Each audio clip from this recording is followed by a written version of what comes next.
This is Keith Helwig from Cops Corrections Videos. For those of you who don't know it, I work as a police officer now on a part-time basis since I retired full-time from the Department of Corrections. I spent 36 years working as a correctional officer for the state of Wisconsin, and I'd like to talk about the future of prisons in our country. Now, I'm an old guy, so I'm going to go back to some old guy stuff. When I started in a 300-bed medium facility institution. One of the qualifiers for coming to that institution was you had to either have a job, go to school, or be enrolled in a rehabilitative program. There wasn't a single inmate in that institution who spent their day laying on their butt in their bunk watching cartoons. Everybody had a job, everybody had an assignment, everybody had something to do. Well, fast forward about 8 or 9 years, and definitive sentencing came into effect.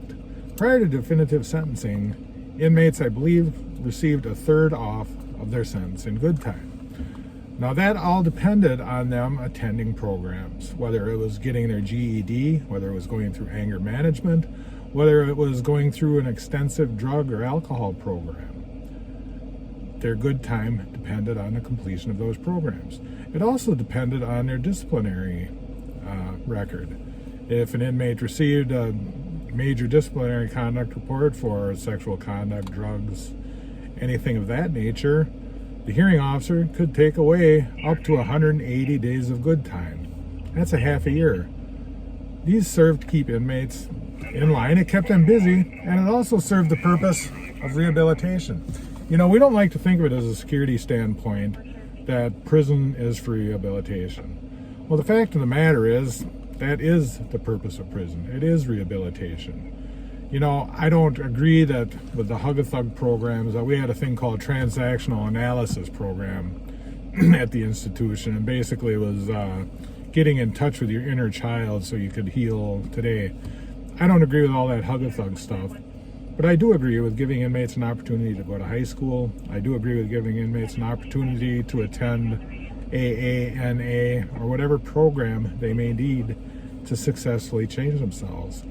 If an inmate chooses not to do a single thing while they're in prison, what are they going to be when they get out of prison? Under definitive sentencing, they have no incentive to really go through any type of programming.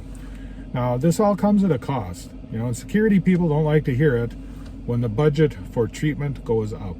But the fact of the matter is, treatment is an elemental function of the prison. Rehabilitation is an elementary function of the prison as well. You need to help people to change their lifestyle.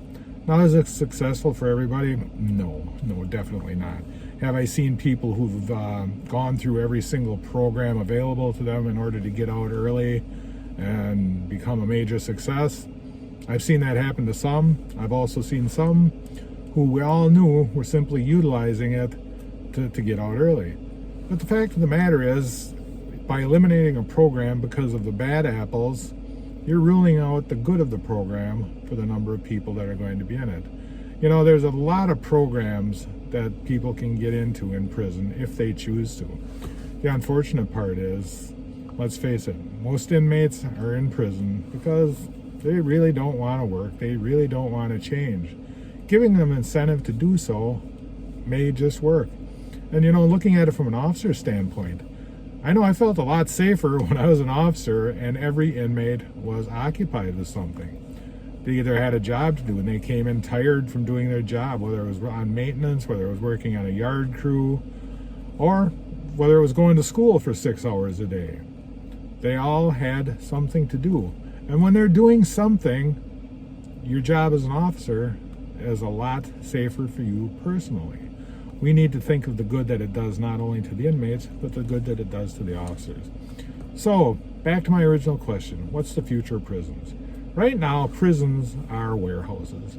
Prisons are essentially the largest psychological facilities in the country. We need to get back to some of the basics. We need to get back to some of the rehabilitative programs. We need to get back to expanding our mental hospitals and giving people treatment for their mental disabilities rather than throwing them in a cell, locking them up, where they're a danger to others. And the biggest danger is to other officers. You know, when you work with people who are mentally unstable, and I'm sure I'm preaching to the choir on this, you know as well as I do, you're in a really dangerous situation. I worked a special management unit for years. I had people in there who were walking zombies because of the amount of medication they were on. But as soon as they went off that medication, they pretty much wanted to kill me. So we need to have programs set up for inmates. Officers don't like to hear that. But I think an inmate needs something to work for. Not that we give them everything. You know, too often now we are giving them everything. We're giving them tablets. We're giving them, pay for just being in prison. They don't have to earn anything. Anything you receive free that you don't earn isn't going to be appreciated. And will it help the majority of inmates? Maybe not.